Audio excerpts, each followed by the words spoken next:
Hi, Peter Charles here of Hooked for Life Fly Fishing, and welcome to my first video where I draw inspiration from the book Forgotten Flies, and I'll be specifically looking at streamers and bucktails.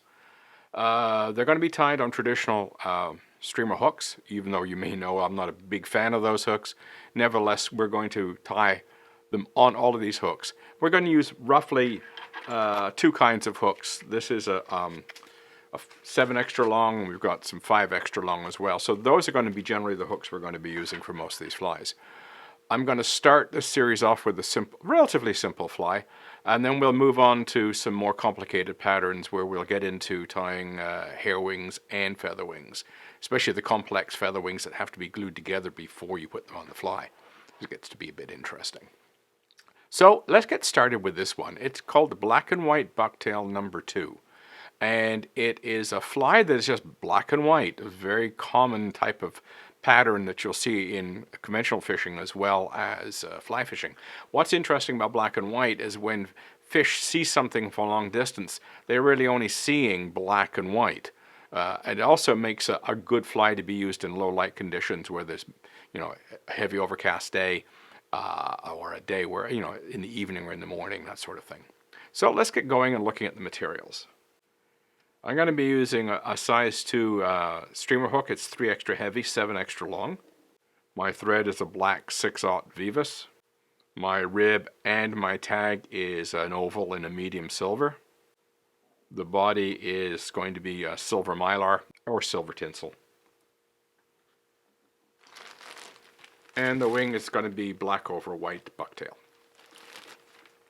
Now, before I get into tying this pattern, I want to talk a little bit about threads, because when you're tying a long body like we have on these flies, and that means a lot of winding, and if you're using a flat thread like a UTC 140 for example, you'll have to keep spinning the bobbin to take the twists out of it. This particular thread is round. It's Veevus and it's round, so it doesn't matter. I don't have to spin it. However, if you're using a flat thread like a UTC, you can get actually a bit smoother body. So these are kinds of compromises. If you want to go the full enchilada and go for a maximum smooth body, then look at using something like a UTC and spin it to remove the twist, because you will be putting twists on. So as usual, we'll start at the front of the hook and wind back neatly.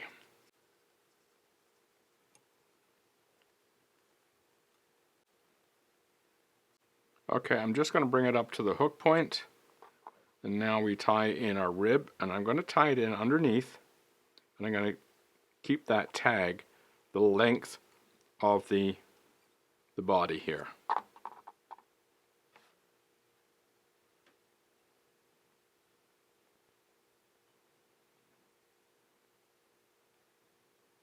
I'm going to come forward, and I'm going to tie in the Mylar for our body.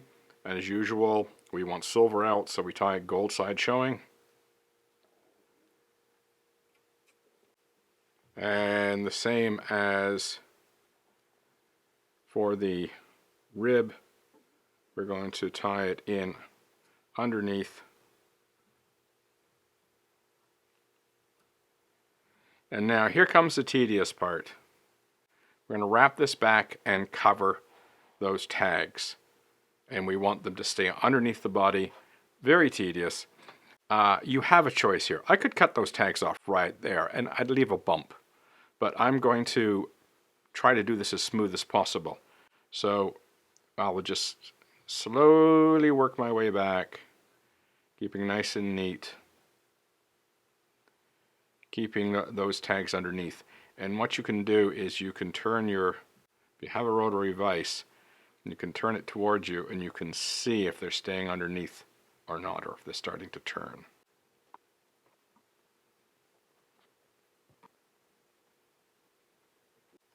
I'm going to leftover bits, just trim them off.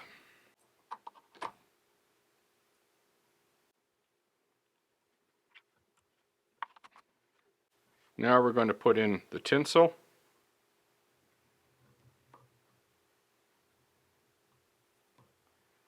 go in touching turns. Try not to leave any black.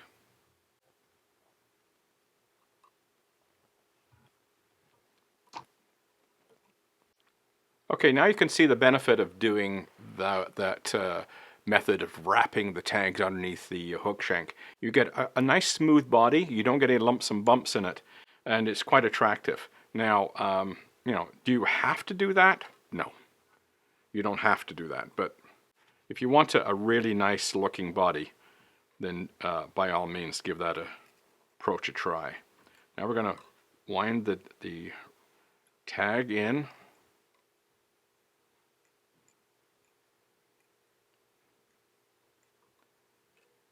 And once you've covered up that black, and then advance.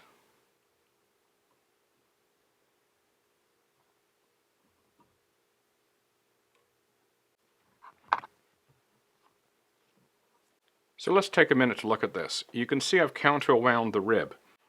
That helps to give it some strength by wrapping over that vulnerable tinsel. And you can see that I've made the tag and the rib all in one pass. That's where the planning comes in when you're doing these long flies. You have to figure out how you're going to handle your material so you can get the minimum amount of fuss when you are wrapping them on. And you don't want to find yourself in a position where your thread's in the wrong spot or your material's in the wrong spot. Okay, this time we're going to go for a bucktail, and I'm not going to stack it. I want to leave that nice looking staggered, tapered look to it. And when you're doing these flies, do try to get some quality bucktail. This is really nice white bucktail. It's nice and straight. I take out all the short bits. I'm going to leave it a little bit longer and trim it.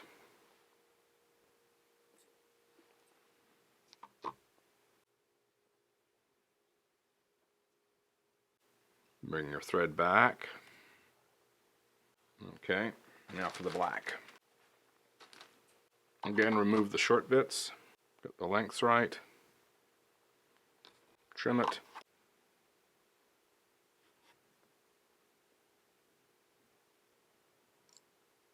Couple of wraps now. We're going to make sure we are even.